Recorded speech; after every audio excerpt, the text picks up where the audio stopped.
안녕하세요. 매번 제 사연을 써볼까 말까, 누가 볼까봐 겁내고 고민만 하다가 뜬금없이 드라마 펜트하우스에 빠져서는 치고받고 미친 듯 복수하는 매력에 휘감겨 그간 저에게 일어났던 삶의 변화에 대해 공유를 해보고자 글을 보내봐요. 저는 40대 중반 여성이고 저희 남편은 저보다 딱 5살이 많습니다. 성인이 된 딸 둘이 있으며 하나는 지방대를 다니느라 지방에서 자취를 하는 중이고 하나는 서울에서 대학을 다니며 여전히 제품에서 크고 있죠. 함께 살고 있는 딸아이는 둘째인데 성격이 저랑 똑 닮았답니다. 화를 잘 못 내는 것부터 남들이 스쳐 지나가듯 하는 말조차 쉽게 상처를 잘 받고 또 속상해하는 것까지 말이죠. 누군가는 그냥 소심한 성격이 아니냐고 할 수 있는데 또 그렇지만은 않아요. 정상적으로 쓴소리를 내주고 충고나 조언을 해주면 언제든지 그 말에 공감을 하고 상처가 아닌 위로나 다짐을 하기도 하는 긍정적인 성격입니다. 하지만 그 상대가 저희 남편이나 첫째 딸처럼 말을 거르지 않고 뱉어내서 남한테 상처를 잘 주는 사람이라면 애기가 180도 달라지죠. 첫째 딸은 저희 남편 성격을 꼭 빼닮았어요. 한 집안에 딱 2대2로 성격이 나눠진 것이죠. 제 딸이야 제 품에서 키우고 낳은 제 핏줄이니 성격이 어떻든 무조건 보듬어 주게 되고 또 사랑하지 않을 수가 없지만 아휴 제 남편은 제가 정말 상대하기가 힘들더라고요. 어쩜 그렇게 저랑 성격이 다르던지. 결혼 초부터 지금껏 저는 늘 마음속에서 눈물을 홍수처럼 흘리곤 했답니다. 뭐하나 자기 마음에 안 들면 신경질부터 내서 같이 있는 사람을 죄인처럼 만들고 그 바람에 어디 놀러라도 갔다가 신경질을 부리면 온 분위기가 다 암울해져서 노는 기분도 안 들고 어찌나 필터링 없이 생각나는 대로 말을 내뱉던지 사람의 인격을 깎아내리는 게 너무나도 일상이었어요. 제가 옷을 대충 입고 동네 슈퍼를 가면 거지도 그렇게 입지는 않는다며 나가서 돈 좀 벌어서 옷 하나를 사 입으라더군요. 다른 집 남편들 같으면 옷을 그렇게 입었을 때 다른 옷이 이쁘겠다며 말을 해주거나 그냥 말을 참거나 하다못해 먼저 옷을 사줄 텐데 늘 말을 이런 식으로 하는 사람이었습니다. 어떤 부류인지 아시겠나요? 또 기억이 나는 것은 제가 첫째를 데리고 둘째 출산을 저 혼자 병원에 가서 낳았거든요. 남편은 퇴근 후 샤워를 하고 있었는데 제 배가 갑자기 아파와서 막 밖에서 급하고 무서운 마음에 화장실 문을 두들겼는데 글쎄 남편은 샤워하는데 방해하는 거 싫어한다고 제발 혼자 해결을 하라면서 만삭인 와이프가 애가 나올 것 같다고 밖에서 놀래 노크를 해대고 있었는데 그걸 무시한 바람에 전 그냥 첫째 딸을 혼자 안고서 택시 타고서 병원에 갔었답니다. 물론 애를 낳을 때까지 옆에 남편은 없었고 병원 직원분들이 제 첫째 딸을 돌봐야 했던 웃긴 상황까지 연출되었죠. 애를 낳고 제가 정신이 돌아온 후 뒤늦게 연락을 했더니 남편은 애 낳았어? 어쩐지 없더라. 딱 이 한마디 하고는 병원에 오더라고요. 아, 여자한테 임신하고 출산하는 그 시기가 얼마나 중요한지 아시죠? 전 이렇게 남편한테 와이프인지 아님 생판 남인 건지 도대체 알 수 없는 취급을 받으며 둘째까지 순산을 했고 그렇게 전 그날후로 왠지 모르게 남편에 대한 속상함과 섭섭함이 마음속 깊이 자리 잡았던 것 같아요. 하지만 남편의 불같고 생각 없이 말하는 그 성격보다 절 더 힘들고 섭섭하게 만드는 것이 있었습니다. 바로 시댁 식구들과 저를 대하는 남편의 태도였는데요. 저희 남편은 시댁에서 장남도 아니고 위로 형이 둘이나 있습니다. 하지만 남편은 지가 장남인 듯이 늘 시댁에서 역할을 하곤 했죠. 왜냐하면 장남 노릇을 못하는 저희 큰아주버님 때문이에요.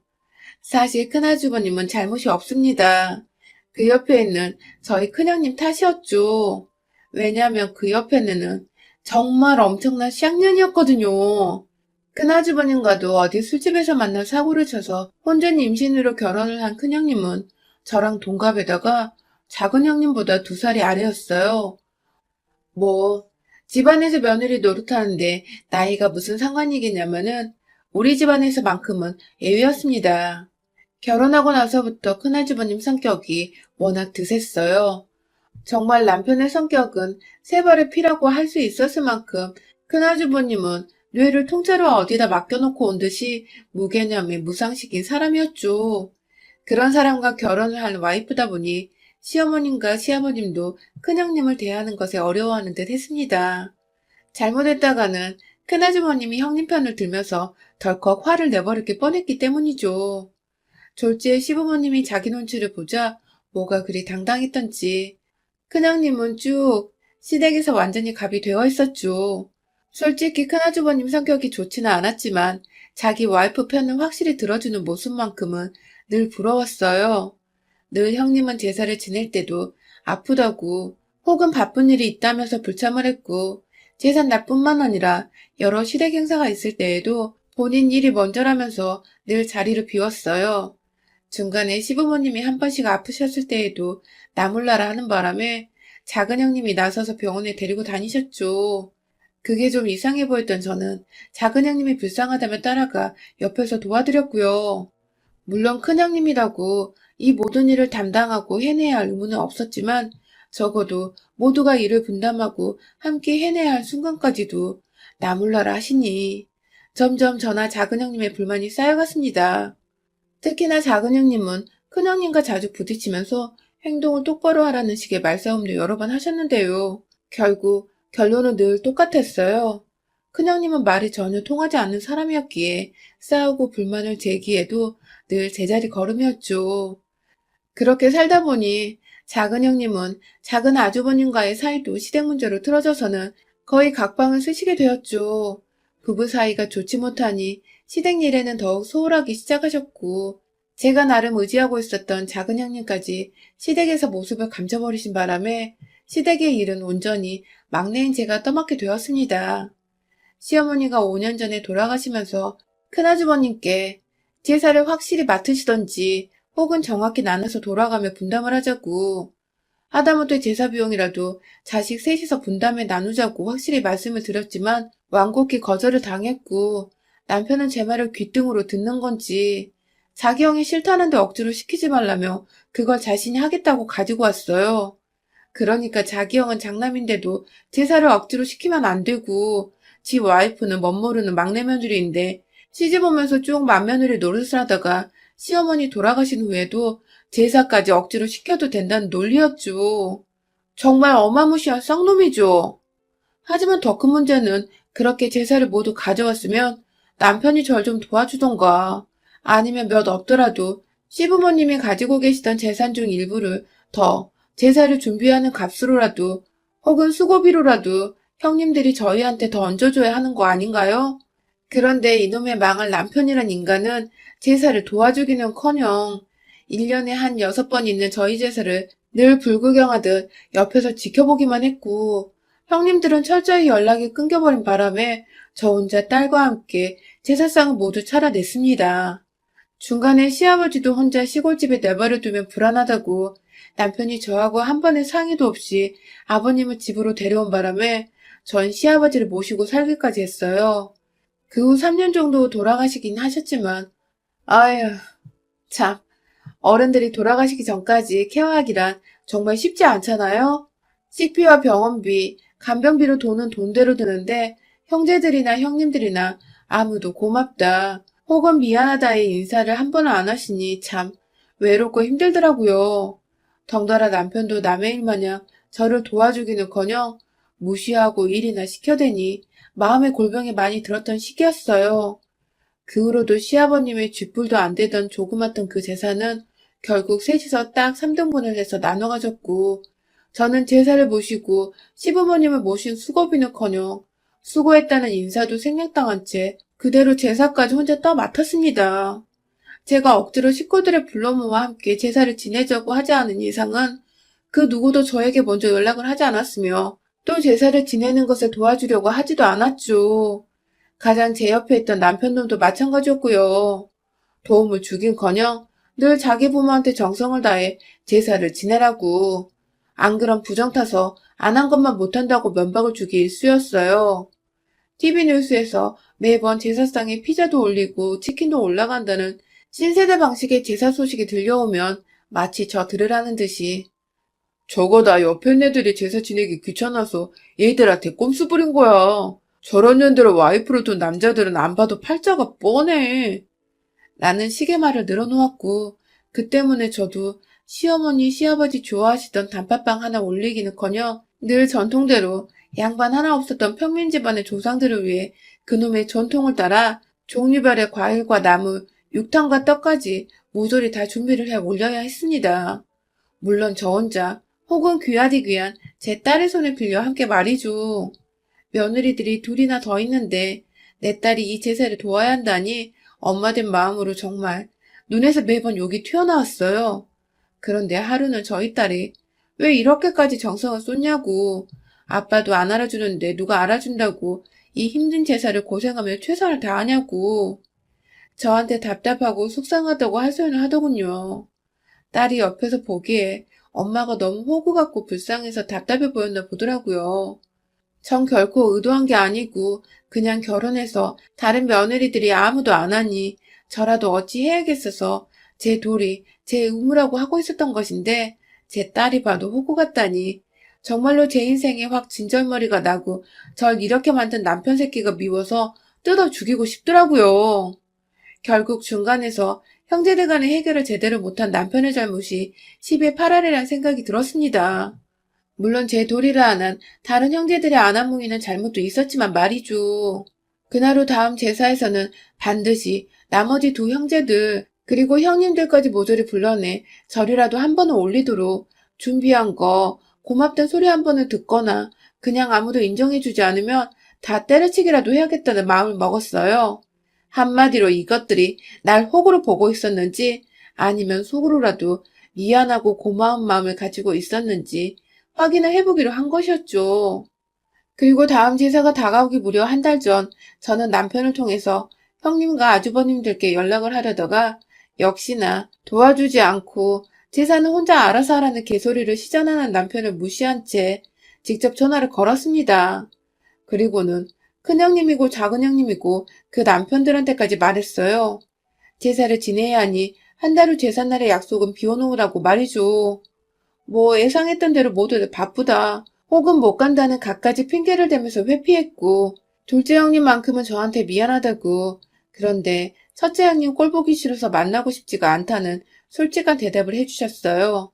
전 그 미안하단 말 하나에 오히려 작은 형님에 대한 일말의 섭섭한 마음을 접어둔 채 그날 큰형님이 또 지랄을 하면 갈기갈기 찢어놓을 거라는 다소 험한 말을 해대며 큰형님 무시하고 오시라고 일러두었고 제 말에 약간 통쾌함과 믿음을 가진 건지 둘째 형님은 단번에 알겠다고 오케이를 하셨어요.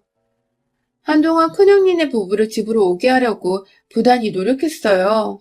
자꾸만 오기 싫다고 핑계대는 다 큰 성인 것들을 제가 어찌 데려올 수 있을까 싶어 막막했지만 결국 돈이면 다 되더군요. 집이 재개발이 되면서 돈이 슬슬 불어날 것 같아 아버님께 받은 쥐뿔만한 재산이 필요가 없으니 제사를 도와주는 분께 이 돈을 나눠주겠다고 하니 정말 체면도 없는 건지 그 자리에서 갈게 하고 확답을 주던 대갈통이 텅텅 비어있던 큰형님과 큰 아주버님. 제 입으로 꺼낸 구라였지만 참 그런 구라에 넘어가 생전 안 오던 제사에 오겠다고 하는 이 부부가 한심한 걸 떠나 정말 같은 가족이란 게 한심하고 쪽팔리더라고요. 그렇게 제삿날이 되었고 둘째 형님께서는 내신 그간 제사에 참석도 못하고 큰형님을 핑계로 못 오셨던 것이 제게 미안하셨는지 일찍부터 집에 오셔서는 절 도와주셨어요. 생각보다 차릴 게 많아서 늘 딸과 둘이서 해내기가 쉽지 않았는데 형님께서 과일을 미리 손질해 와주셨고 나물 몇 가지도 미리 준비를 해오셔서 금방 재료 준비를 끝낼 수 있었습니다. 큰형님네는 역시나 제사가 시작될 시간이 조금 지나 집에 도착을 하셨고요. 그 바람에 둘째 형님은 또다시 뚜껑이 열려서는 내가 이 꼴 보기 싫어서 그간 제사를 안 하려고 한 거야 라며 제게 하소연을 하셨고 저는 그 꼴 저도 더 이상 보기 싫어서 오늘 모두를 부른 거예요. 두고 보세요. 하면서 작은 형님께 암암리에 굳건한 눈빛을 딱 발사했죠. 이때까지도 전 사실 제가 뭐라 큰형님과 단편을 지어야 할지 몰랐습니다. 내심 저도 쫄아서는 몸싸움이라도 일어나면 어쩌나 싶어 내내 마음이 편치 않았어요. 그러다가 아휴 어떻게 큰형님과 단판을 지을지를 저희 남편이란 새끼가 떡하니 만들어주더라고요. 글쎄 뒤늦게 와서 멀뚱멀뚱 인사도 대강하고 도대체 A는 밥 말아먹은 건지 잔뜩 차려진 제사상을 보고도 이거 식은 음식 아니야? 뭘 이렇게 많이 했대? 이거 다 사놓고 직접 했다고 생색내는 거야? 라는 성질 팍팍 건드리는 말을 해대는 형님을 향해서 남편이란 놈이 글쎄 그러니까요. 생색은 지 혼자 다 낸다니까 맨날. 라고 하는 겁니다. 아니 순간 울컥해서 생색이라니? 이렇게 개고생을 했는데 이게 생색이라고요? 라고 눈을 동그랗게 뜨고 말하니 남편이 그러더군요. 원래 너 같은 애들이 제사 차리는 거고 형수님처럼 여리여리한 분들은 그냥 옆에 서 계시는 거야. 이건 조상 때부터 이어진 국룰이야. 라고 말입니다. 그 말에 옆에 큰아주버님은 키득키득 거리고 있고 평소 큰형님과 큰아주버님 욕을 작은형님으로부터 귀가 닳도록 들은 작은아주버님은 제 눈치를 보느라 바쁘시고 작은형님은 그걸 말이라고 하냐며 눈으로 큰형님 내를 죽일 듯 야리고 계시고 제 딸은 저 대신 큰형님 뺨이라도 한 대 때릴 기세로 두 주먹을 불끈 쥐고 있고 제가 그만 이 아슬아슬한 분위기를 참고 넘기지 못하겠더라고요. 도와주는 걸 바라지는 않았지만 그렇다고 막말까진 예상을 못했네요. 곧장 부엌으로 달려가서는 주방용 가위를 손에 칼자루 쥔마냥 쥐고 나왔습니다. 영화 속에 나오던 척키처럼 그걸 손에 쥐고 나오니 큰형님은 지가 찔리는 게 있는지 끼악 하며 비명소리와 함께 뒷걸음질을 치더라고요. 웃긴 게 큰아주머님 뒤로 숨었는데 큰아주머님은 지가 숨겠다고 형님을 앞으로 내빼고 있었어요. 그 옆에 작은 형님과 눈이 딱 마주쳤는데 저는 분명히 읽었습니다. 작은 형님의 눈에서 짱 박힌 희열과 분노로 가득 찬 응원의 그 목소리를 말이죠. 그리고는 전 곧장 제상 뒤에 세워놓은 시어머니 살아생전부터 제사했었던 그 병풍을 향해 달려갔고 손에 든 가위로 그 병풍을 갈기갈기 찢어버렸습니다.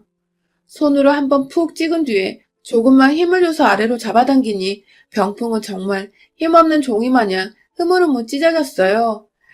그리고 이내 저는 제 손으로 만들었고 작은 형님의 작은 도움을 받은 그 제사상을 큰 형님의 부모를 향해 상을 들어 올려 확 뒤집어 넘겨버렸습니다.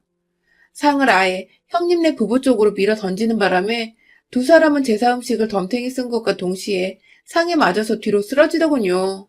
더 웃긴 건 그 뒤에 소파가 있었는데 둘 다 넘어지며 소파에 앉자마자 제사 테이블이 그 위에 떨어져서 무릎을 찧어버렸고 둘 다 아프다고 비명을 지르며 일어나 겨우 테이블을 치웠는데 결국 무릎이 아팠는지 다리를 제대로 펴지도 못하고 쩔뚝거리더라고요. 두 년놈들의 꼴을 보니 남은 건 딱 한 놈. 남편 새끼였어요. 순간 감정 주체를 못하고 가위 든 손을 쥐고 올렸다가 남편이 으아! 하며 나자빠지자 저도 겨우 정신을 차렸네요. 조용히 가위를 내려놓곤 엎어져 있는 제사 음식 중에 제 눈에 바로 띄었던 윗부분이 칼로 살짝 잘려있던 사과와 배를 인정사정할 거 없이 남편을 향해 던져버렸습니다. 작은 형님께서 어찌나 단단한 알을 사오셨던지 던지고 남편을 맞추는 그 느낌이 너무 알차고 좋더라고요. 던지면서 내가 다시는 네 조상들 제사를 지내나 봐라 하고선 절뚝거리는 큰형님은 제 손으로 머리채를 잡고 끌고 나와 집 밖으로 쫓아냈고요. 큰아주버님은 와이프가 그렇게 끌려나가니 별 수 없이 말리는 척하며 형님 따라 알아서 집 밖으로 나갔고요. 그 와중에 작은 형님은 재밌다고 깔깔 웃으면서 저를 돕겠다고 제 딸과 함께 거실에 뒹굴고 있는 제사 음식들을 치워주고 계시더라고요. 남편은 여전히 주저앉아 충격에서 헤어나지 못하고 있었는데 제가 안 치우고 뭐해 이 새끼야 하고 소리를 꽥 질러 보이니 옆에 있는 작은 형님과 작은 아주버님 눈치까지 살살 보다가 결국 알았어 지금 해 하며 딸을 도와 옆에서 하나둘 음식들을 주워 담기 시작했어요. 한마디로 기고만장한 저한테 함부로 말을 꺼내던 남편이 제 말에 거의 처음이다시피 수긍을 하고 쫄아서는 백기를 든 것이었죠. 좀 험난하게 결코 쉽지 않게 제 노동을 인정해달라는 투쟁 아닌 투쟁을 벌이게 되었지만 그날 후 저는 그간 저 혼자 제사를 지냈던 것에 대한 울분이 몽땅 풀려버렸습니다. 큰형님을 제 손으로 머리채 잡아당겨 집 밖으로 끌어냈던 그 순간을 아직도 매일같이 자기 전 되새기며 마음속에서 올레를 외치고 있어요. 작은 형님은 그날 후 저에게 제가 은인이라고 저 같은 동서를 둬서 너무 든든하다며 제사를 지내도 좋고 안 지내도 좋고는 제 마음인데 제사를 지내게 되면 이젠 자기가 꼭 도와주겠다고 하시더군요. 왜냐면 큰형님이 절대 무서워서 못 나타날 거 아셨기 때문이죠. 그 말에 혹해 제사를 하면서 작은 형님과 큰형님 뒷담화까지 실컷 하고 싶었으나 남편도 인정 안 해주던 저의 노동이었기에 후련하게 제사는 더 이상 이 집안에서 없는 것으로 결론을 내렸습니다. 절대로 다시는 앞으로 네버 우리 집에선 제사가 없을 거예요.